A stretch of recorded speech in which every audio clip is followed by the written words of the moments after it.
이번 시간에는 대표이사와 대표권의 제한에 관해서 학습해 보도록 하겠습니다. 대표이사는 대외적으로 회사를 대표하고 대내적으로는 회사의 업무 집행을 실행하는 이사라고 정의됩니다. 이러한 대표이사는 주주총회가 아니라 이사회의 결의로 선임하게 됩니다. 즉 주주총회에서 선임된 이사들 중에서 대표이사를 선임하게 되는데 그 대표이사의 선출은 이사들의 투표에 의해서 결정하는 것입니다. 그리고 대표이사의 해임도 위임 계약의 법률에 따라 자유롭게 해임할 수 있습니다. 이 해임의 결의도 물론 이사의 결의에 따릅니다. 이사회가 하는 대표이사의 해임 결의는 이 대표권만을 박탈하는 것이므로 보통 결의면 충분합니다. 즉, 대표이사의 지위는 이사회의 보통 결의에 의하여 상실될 수 있고, 다만 이사의 지위까지 박탈하려면 주주총회의 특별 결의에 나아가야 합니다. 이사의 해임과 대표이사의 해임 사이에 차이가 있다 보니 이사의 해임에 적용되는 상법 제385조가 대표이사의 해임에도 적용되는지가 문제됩니다. 즉, 정당한 이유 없는 이사의 해임에 대해서는 회사가 손해배상 책임을 부담하게 되는데 대표이사의 해임에서도 그러한지가 문제되는 겁니다. 이에 관하여 판례는 상법 제385조는 이사에 대한 주주총회의 해임 결의에 대해서만 적용되고 대표이사의 해임에 대해서는 유추 적용할 수 없다는 입장입니다. 이와 관련하여 실무적으로 대표이사를 해임하는 방법을 다시 한번 살펴보겠습니다. 하나는 대표이사 지위의 기초가 되는 이사 지위 자체를 상실시키는 방법입니다. 이에 따르면 이사의 해임을 주주총회에서 결의함으로써 이사 지위 자체가 상실되니까 대표이사의 지위도 당연히 박탈됩니다. 또 다른 방법은 대표의 지위만을 상실시키는 방법이 있습니다. 즉, 대표이사의 해임 결의를 이사회에서 하게 되면 대표이사의 지위만 상실되는 거라서 대표이사의 기초가 되는 일반 이사의 지위는 그대로 유지됩니다. 그런데 대표이사의 선임은 정관에 의하여 주주총회 결의로 할 수도 있습니다. 즉, 대표이사의 선임을 이사회가 아니라 주주총회에서 하겠다고 정관에서 정할 수 있다는 건데 이렇게 되면 대표이사의 해임도 주주총회에서 맡게 됩니다. 판례는 이와 같은 경우, 즉 정관에 의하여 대표이사의 해임을 주주총회에서 결정하는 경우에도 역시 상법 제385조가 적용되지 않는다고 합니다. 다음으로 대표이사의 권한입니다. 대표이사는 대내적으로는 업무 집행 권한이 있고 대외적으로는 회사를 대표할 권한이 있습니다. 대표이사의 업무 집행 권한이란 이사회가 의사 결정한 사항을 이 구체적으로 집행할 권한과 이사회가 위임한 이 일상 업무에 관한 사항을 의사 결정하고 집행할 권한을 갖습니다. 그리고 대표이사가 회사의 영업에 관해서 재판상 또는 재판 외의 모든 행위를 할 권한을 대표권이라 합니다. 대표이사가 여러 명 있는 경우에는 원칙적으로 각 대표이사가 독립해서 회사를 대표할 수 있습니다. 이 대표권은 회사의 영업에 관해서 모든 행위를 할 수 있는 포괄적 권리입니다. 그런데 이러한 대표권도 이 제한을 받는 경우가 있습니다. 대표권이 제한되는 첫 번째 경우가 공동대표이사입니다. 앞에서 대표이사가 여러 명이면 각자 독립해서 회사를 대표한다고 했습니다. 그런데 복수의 대표이사가 있는 경우 각자 대표 원칙이 아니라 공동대표이사 제도를 채택하게 되면 복수의 대표이사가 반드시 함께 대표행위를 해야 합니다. 공동대표이사는 어느 일방이 함부로 대표행위를 함으로써 대표권을 남용하거나 회사에 불리한 행위를 하는 것을 방지하자는 취지에서 두는 제도입니다. 다만 이 여러 명의 이사가 항상 공동으로 대표권을 행사해야 하기 때문에 대표권의 행사가 번거롭다는 불편이 있습니다. 하지만 그렇다고 하여 공동대표이사 중 1인이 자신의 대표권을 다른 공동대표이사에게 포괄적으로 위임하는 것은 허용되지 않는다는 게 판례입니다. 이러한 포괄적 위임을 인정하면 공동대표이사 일부의 단독 대표권을 인정하는 것과 마찬가지의 결과가 되기 때문입니다. 또 대표권은 법령에 의하여 제한되거나 회사 내부적으로 제한을 가하는 경우가 있습니다. 법령상 제한은 대표이사의 대표권 행사를 주주총회 결의 또는 이사회 결의로 제한하는 것이고, 내부적 제한은 회사의 내부 규정, 즉 회사의 정관이나 이사회 규정에 따라서 대표권을 제한하는 경우를 말합니다. 여기서 문제는 만약 대표이사가 대표권의 제한에 위반하여 단독으로 대표 행위를 한 경우 그 효력이 어떻게 되는가입니다. 이것이 전단적 대표 행위의 문제인데 크게 네 가지 유형으로 나누어 생각해 볼 수 있습니다. 첫 번째 유형은 내부적 제한에 위반한 전단적 대표 행위입니다. 내부적 제한은 정관이나 이사회 규정에 의하여 특정한 대표 행위를 할 때 주로 이사회 결의를 받도록 하는 내용으로 되어 있습니다. 주주총회 결의나 내부위원회의 승인을 요하거나 업무 분장 규정 등에 의하여 권한을 제한하는 것도 대표권의 제한에 해당할 수 있습니다. 위와 같은 대표권의 내부적 제한에 대해서는 상법 389조 3항과 209조가 적용됩니다. 즉, 대표권의 제한은 선의의 제3자에게 대항할 수 없습니다. 따라서 대표권의 내부적 제한은 가능하지만 대표이사가 그러한 제한에 위반하여 전단적 대표 행위를 한 경우에는 이 선의의 거래 상대방을 보호해야 합니다. 그런데 여기서 선의의 거래 상대방에서 선의의 의미가 정확하게 무엇인지가 문제됩니다. 선의이긴 하지만 가실로 선의인 경우에는 보호를 하지 않겠다는 것인지, 과실이 있더라도 선의인 한 보호의 대상이 된다는 것인지에 관해 견해가 대립되어 왔습니다. 판례는 예전에 선의 무과실설의 입장이었다가 판례 변경을 통해 선의 무중과실설로 입장을 바꾸었습니다. 즉, 경과실이 있더라도 선의인 이상 그런 한 자를 보호하되 중대한 과실이 있는 경우에는 악의로 취급하겠다는 겁니다.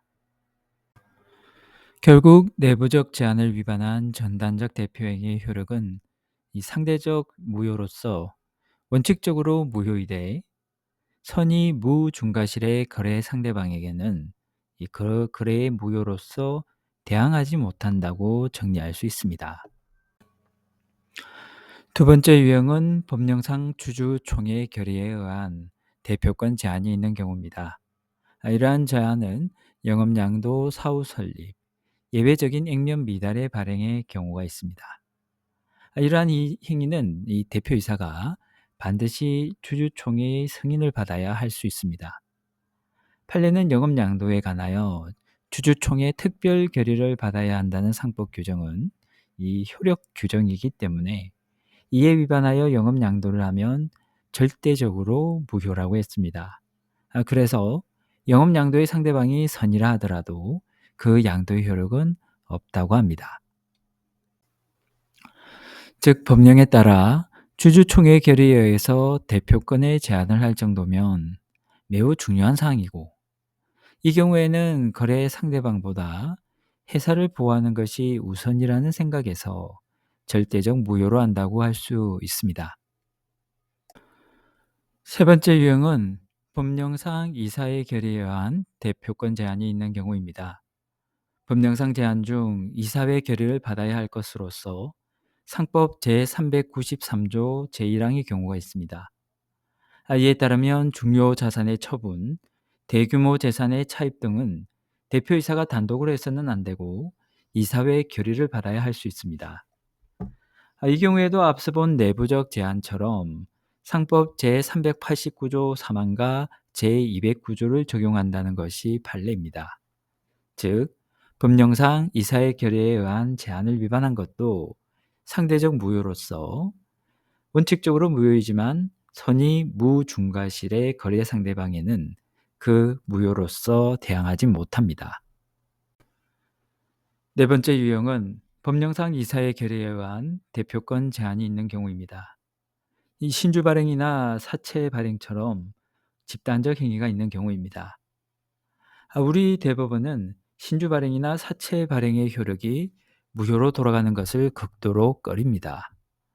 왜냐하면 신주 발행이나 사채 발행의 경우에는 이해관계자가 워낙 많아서 이것을 무효로 하면 거래의 안전을 크게 해할 수 있기 때문입니다. 그래서 신주 발행과 사채 발행에서는 이사회 결의를 누락하였다 하더라도 가능한 한 무효가 아니라는 해석을 하게 됩니다. 그래서 대법원은 이사회 결의 없이 한 신주 발행이나 사채 발행이라 하더라도 그 효력은 유효하다고 해석합니다. 마지막으로 두 가지 유의할 사항을 살펴보겠습니다. 먼저 전단적 대표행위의 무효 주장과 신의 성실 원칙과의 관계입니다. 앞서 법령상 제한이 있음에도 불구하고 주주총회 결의 없이 전단적 대표행위를 하면 그 효력은 절대적 무효라고 했습니다. 그런데 거래 상대방 입장에서 보면 좀 억울한 점이 있습니다. 이미 거래 행위를 한 회사가 나중에서야 내부적인 절차 미비를 이유로 무효를 주장하는 것이 금반응과 같이 말을 뒤집는 행위로 보일 수 있습니다. 그리고 전단적 대표 행위는 어디까지나 회사의 대표이사가 한 행위로서 회사의 잘못이라고 보아야 합니다.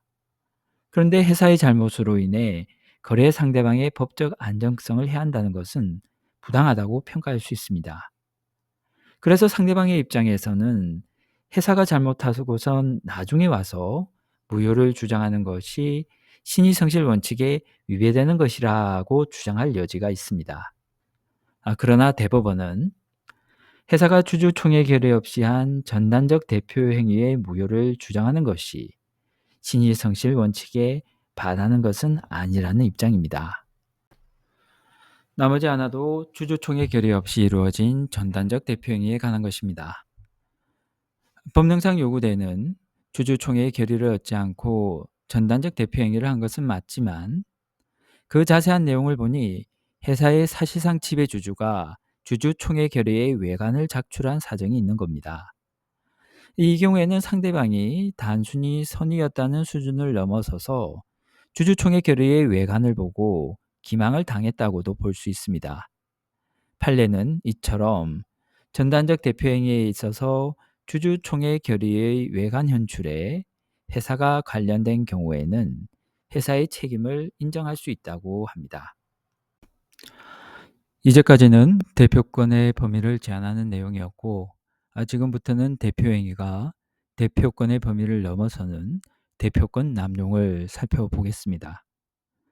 대표권 남용이란 객관적으로는 대표이사의 권한 범위 내의 행위지만 주관적으로 대표이사 자신 또는 제3자의 이익을 도모하는 대표행위를 말합니다. 앞서 본 전단적 대표행위는 내부적 제한이나 법령상 절차를 어겼기 때문에 원칙적으로 무효였습니다. 다만 선의의 제3자가 있는 경우 거래 안전을 보호하기 위해 예외적으로 유효를 인정해주는 내용이었습니다. 그런데 대표권 남용은 이와 반대로 이 객관적으로는 대표 행위의 효력이 유효하지만 대표이사의 사익 추구 의사를 상대방이 알고 있는 경우에는 예외적으로 그 행위의 효력을 무효라고 보게 됩니다. 대표권 남용의 예를 들면 대표이사가 회사의 이익과 전혀 무관하게 회사 명의로 제3자의 보증을 서는 경우가 있습니다. 이 경우 보증행위 자체는 대표이사의 권한 범위 내에 있기 때문에 보증의 효력이 유효합니다. 하지만 대표이사가 사적인 이해관계로 인해 이러한 행위를 하는 것이므로 이러한 사정을 잘 아는 악의 제3자를 보호할 필요가 없습니다. 그래서 대표권 남용 행위는 원칙적으로 유효하지만 악의 제3자에 대해서는 무효가 된다고 합니다. 이에 관해서는 그 법적 근거를 설명하는 견해가 크게 두 가지로 나뉩니다. 첫째는 권리 남용설입니다. 이 대표권 남용 행위도 어디까지나 이 적법한 권한 범위 내의 행위로서 유효하지만 상대방이 대표권 남용의 사실을 안다면 신의성실 원칙상 거래의 유효를 주장할 수 없다는 견해입니다. 이에 대해 판례가 채택하고 있는 비진의 의사 표시설에서는 대표권 남용 행위는 원칙적으로 유효하지만 상대방이 대표권 남용 사실을 알았거나 알 수 있었을 경우에는 민법 제107조 단서의 규정을 유추 적용하여 무효가 된다고 합니다. 즉, 거래 상대방의 인식을 기준으로 대표권 남용 행위의 효력을 판단합니다. 표의자의 의사 표시가 내심의 의사와 다른 경우, 즉 비진의 의사 표시와 내심의 진의가 다른 경우에는 비진의 의사 표시를 기준으로 법률 행위의 효력을 판단합니다. 대표권 남용의 경우에는 외부적으로 드러나는 비진의 의사 표시가 회사를 위한 것이고 대표이사 내심의 진의는 개인적인 이익을 위한 것입니다.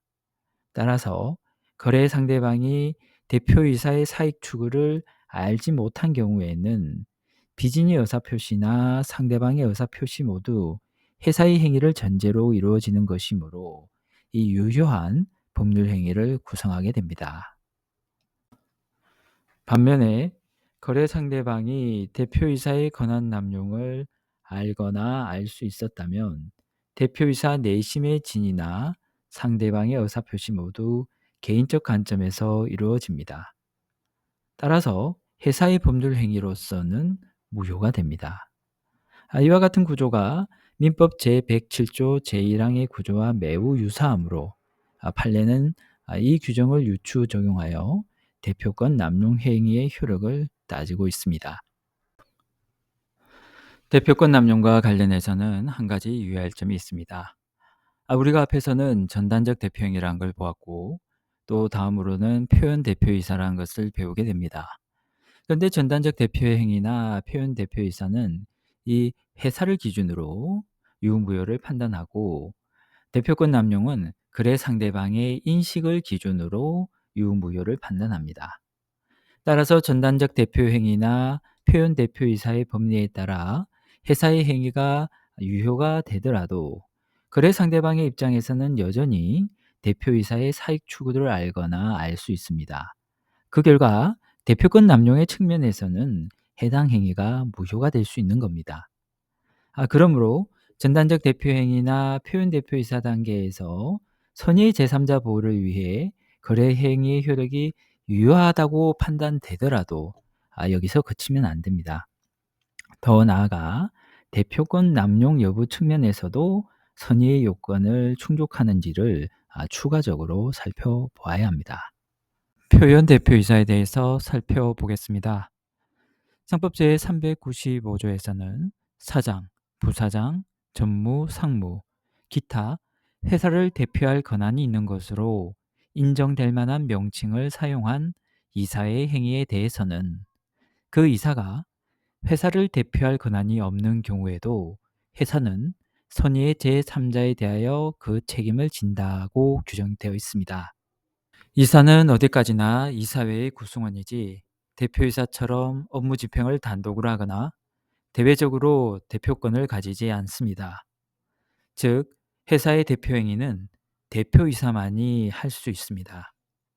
그런데 일반 이사가 마치 자기가 대표권을 가지고 있는 것처럼 행동해서 상대방이 그것을 신뢰한 경우 그러한 선의의 제3자를 보호하기 위해 상법은 표현 대표이사 제도를 두고 있습니다. 다시 말해 회사의 이사가 대표권을 가지는 듯한 외관을 만들고 또 회사도 이러한 외관 형성에 기여한 부분이 있는 데에는 선의의 제3자 보호를 위해 회사의 책임을 인정하는 겁니다. 이러한 표현 대표이사가 성립되려면 외관의 존재, 외관의 부여, 외관의 신뢰라는 세 가지 요건이 필요합니다. 첫째, 외관의 존재입니다. 대표권을 인정할 만한 명칭을 사용해야 한다는 요건입니다. 상법 제395조에서는 대표권을 드러내는 명칭으로 사장, 부사장 등을 예시하고 있습니다. 가령 일반 이사가 자기 명함에다 사장이란 표현을 사용해서 상대방이 그 이사에게 대표권이 있다고 오해하는 경우가 표현 대표이사의 예입니다. 본문에서는 표현 명칭을 사용한 이사의 행위에 대해서 표현 대표이사를 인정한다고 규정하고 있습니다. 그런데 판례는 그 범위를 더욱 확대하고 있습니다. 즉, 아예 이사가 아닌 사람이라도 대표권을 인정할 만한 명칭을 사용하면 표현 대표이사 규정을 유추 적용할 수 있다고 합니다. 둘째, 외관의 부여입니다. 즉, 회사가 표현 대표이사의 표현적 명칭의 사용을 허락했어야 합니다. 여기에서의 허락은 명시적인 것뿐만 아니라 묵시적인 성낙도 포함됩니다. 결국 회사와는 전혀 무관한 사람은 사장, 부사장이라는 명칭을 사용하더라도 표현 대표이사를 인정할 수 없습니다. 그리고 회사가 허락하였다고 하려면 진정한 대표이사가 허락한 경우이거나 아니면 이사들 전부는 아니더라도 이사들 대다수가 허용한 경우여야 합니다. 마지막 요건은 외관의 신뢰입니다. 대표 행위를 하는 자가 실은 대표권이 없다는 사실에 대해서 거래 상대방이 선이어야 합니다. 그리고 여기서 선이란 반드시 무과실을 필요로 하지 않습니다. 즉 상대방이 선이 무중과실이면 표현 대표이사를 인정한다는 게 통설 판례의 태도입니다. 이것은 앞에서 본 전단적 대표 행위의 경우와도 같습니다. 문제는 표현 대표 책임을 물을 수 있는 거래 상대방이 대표의 행위에 직접 상대방에 한정되느냐, 아니면 표현적 명칭을 신뢰한 모든 제3자를 포함하느냐입니다. 주로 음에서 이런 문제가 발생할 수 있는데 통설 판례는 제3취득자 포함설의 입장입니다. 그래서 판례는 표현 대표이사가 발행한 어음을 전전양수한 제3취득자도 제395조에 의해 보호된다고 합니다. 또 표현 대표이사는 불법행위 책임에 대해서는 적용되지 않습니다. 이제 표현 대표이사와 다른 상법상 제도를 비교해 보겠습니다. 먼저 표현 대표이사와 상업등기의 일반적 효력과의 관계를 살펴보겠습니다. 상법 제37조에서는 상업등기의 효력에 관하여 등기할 사항은 이를 등기하지 아니하면 선의의 제3자에게 대항하지 못한다라고 규정하고 있습니다. 이 상업등기의 일반적인 효력은 등기할 사항을 등기해 주어야 선의의 제3자에게 주장 가능하다는 말입니다. 지금 회사의 대표이사가 이순신이라면 대표이사 이순신이라고 등기를 해주어야 이순신이 대표이사라는 사실을 제3자에게 주장할 수 있다는 겁니다. 그렇다면 표현 대표이사의 책임은 가령 회사가 만들어준 명함에 실제 대표이사가 아닌 원균이 대표이사로 나와 있다. 그렇다면 회사가 원균의 행위에 대해서 표현 책임을 질 수 있다는 말입니다. 여기서 상업등기의 일반적 효력과 표현 대표이사의 책임이 서로 충돌할 수 있습니다. 가령 선의의 거래 상대방이 원균과 한 거래의 효력을 회사에 주장하는 경우 회사에서는 진정한 대표이사가 이순신이라며 그 거래의 효력을 부인할 수 있습니다. 즉 주식회사 수군의 법인 등기부에는 이순신이 대표이사로 등기되어 있다.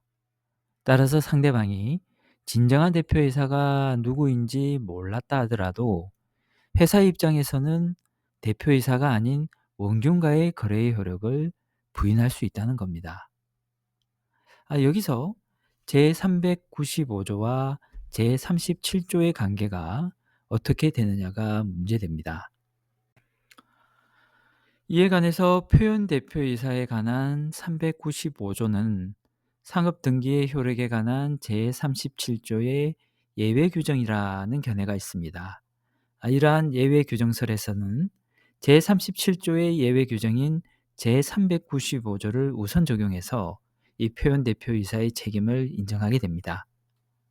이에 반해 2차원설은 37조와 395조가 서로 법익 또는 차원을 달리하는 규정이라고 이해합니다. 즉 37조는 이 공시주의에 의하여 상인과 거래 상대방 사이에 쌍방의 이익을 조정하는 조항이고 395조는 선의의 제3자 보호를 위해서 외관 책임을 규정한 것이라 합니다. 즉 대표이사라는 정보에 관하여 한쪽은 이순신이라고 인식하고 있고 다른 한쪽은 원균이라고 알고 있을 때 어디까지나 중립적인 입장에서 공시 방법을 취한 자의 손을 들어주는 것이 이 제37조의 취지라고 봅니다. 이에 비해 제395조는 어떠한 외관에 대한 회사의 기책이 있음을 전제로 이 거래 상대방을 보호하겠다는 방향성을 가지고 선의의 제3자를 보호하는 제도라고 합니다. 그래서 2차원설에서는 제37조에도 불구하고 얼마든지 제395조의 표현 책임이 병존할 수 있습니다. 판례는 2차원설의 입장입니다. 두 번째는 표현 대표이사와 부실 등기의 효력입니다. 일반적으로 상업 등기는 공시의 효력은 있지만 공신력은 없습니다. 즉 진실한 사항이라도 등기를 하여야 선의의 제3자에 대해 대항할 수 있지만 거짓인 사항은 등기를 한다 하여 진실로 바뀌진 않습니다. 그런데 상법 제39조에서는 예외적으로 부실 등기의 공신력을 인정하고 있습니다.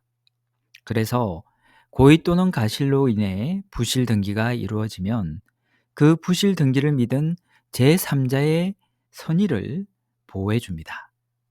가령 진정한 대표자인 이순신의 등기를 등기 신청 서류 위조 등을 통해서 원균으로 변경 등기를 하면 이는 고의에 의한 부실 등기가 됩니다.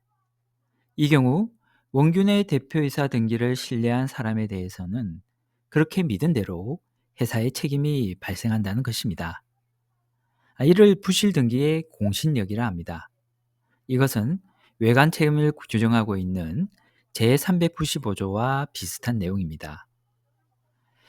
그래서 학설 중에는 제39조로 해결되는 사안에 대해서는 따로 표현 대표이사를 인정할 필요가 없다는 견해도 있습니다.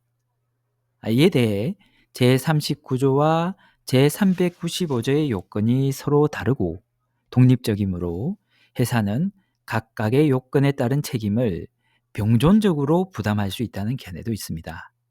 판례는 이 후자의 입장에서 이 각각의 요건을 따져 39조의 책임은 인정하지 않고 제395조의 책임은 인정한 사례가 있습니다. 표현 대표이사와 공동 대표이사와의 관계도 문제가 됩니다. 공동 대표이사 A와 B가 있다고 할 때 공동 대표이사 A가 대표이사 사장이라는 명칭을 사용한다면 표현 대표 책임이 성립할 수 있습니다. 즉 A가 단독 대표권이 있는 이사인 듯한 그러한 외관을 작출한 데에 대해서 회사의 책임을 인정할 수 있는 겁니다. 그런데 공동대표이사 중 1인이 그냥 대표이사라는 명칭을 사용하는 경우 여기에 대해서도 표현 대표이사 책임이 성립하는지 문제가 됩니다.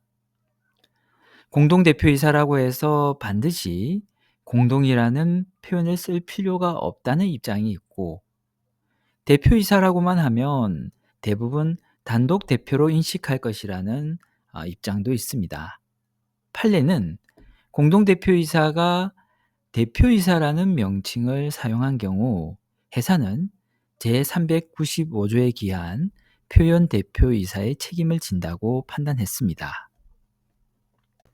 마지막으로 표현 대표이사와 무권 대행과의 관계입니다.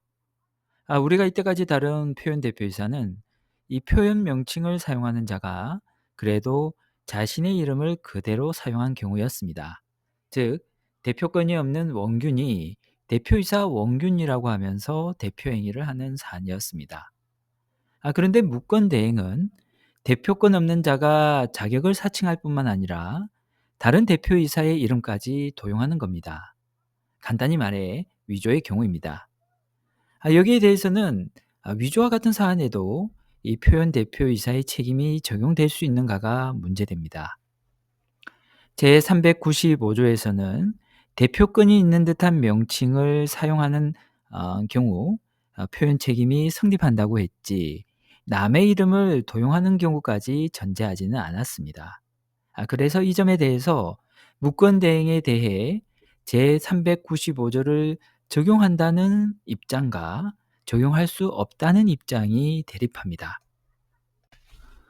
그런데 현실에서 발생하고 있는 사례들을 보면 이 표현 명칭을 사용하면서 이 자신의 이름을 내세우는 경우보다 원래의 대표이사 이름까지 도용하는 경우가 훨씬 더 많습니다. 이러한 이유로 적용 긍정설에서는 이 거래의 안전을 위해 이 무권 대행에 대해서도 제395조를 적용해야 한다고 합니다. 판례도 무권 대행의 경우 표현 대표 이사의 책임에 관한 제395조를 유추 적용할 수 있다고 합니다. 집행임원에 대해서 살펴보겠습니다. 집행임원은 대내적으로 회사의 업무를 집행하는 기관이라고 정의됩니다. 앞서 살펴본 대표이사는 대내적으로 회사의 업무를 집행하고 대외적으로는 회사를 대표하는 기관이라고 했습니다. 그러니까 집행임원은 대표이사의 권한 중에서 업무 집행 권한만을 가져온 기관이라고 할 수 있습니다. 그러면 상법에서는 왜 집행임원을 따로 규정해서 통제를 하려고 하는 것일까? 그 이유를 먼저 설명드리겠습니다. IMF 사태 이전에는 우리나라 회사들의 경우 이사의 숫자가 매우 많았습니다. 당시 이사들은 정식으로 이사 등기도 하고 상법상 이사로서 법에 따른 규제를 받기도 했습니다. 그래서 이사들의 숫자는 많았지만 그 안에 있는 이사들이 정상적으로 법의 통제를 받는 구조였습니다. 그런데 IMF를 겪으면서 이사의 규모가 파격적으로 축소됩니다. 이 당시 IMF가 우리나라에 자금을 지원해 주면서 우리나라의 기업 지배 구조가 좀 문제가 있다. 기업 지배 구조를 개선하기 위해서는 미국의 사회이사 제도를 도입하라는 주문을 하게 됩니다.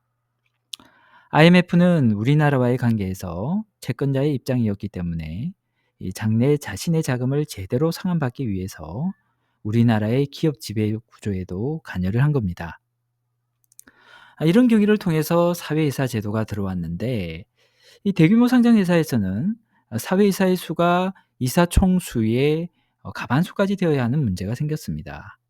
이처럼 외부에서 들어와야 할 사회이사의 수가 많다 보니 이 예전의 사내이사 수를 그대로 유지하다간 이사의 수가 이 곱배기로 늘어나야 할 지경이 되었습니다.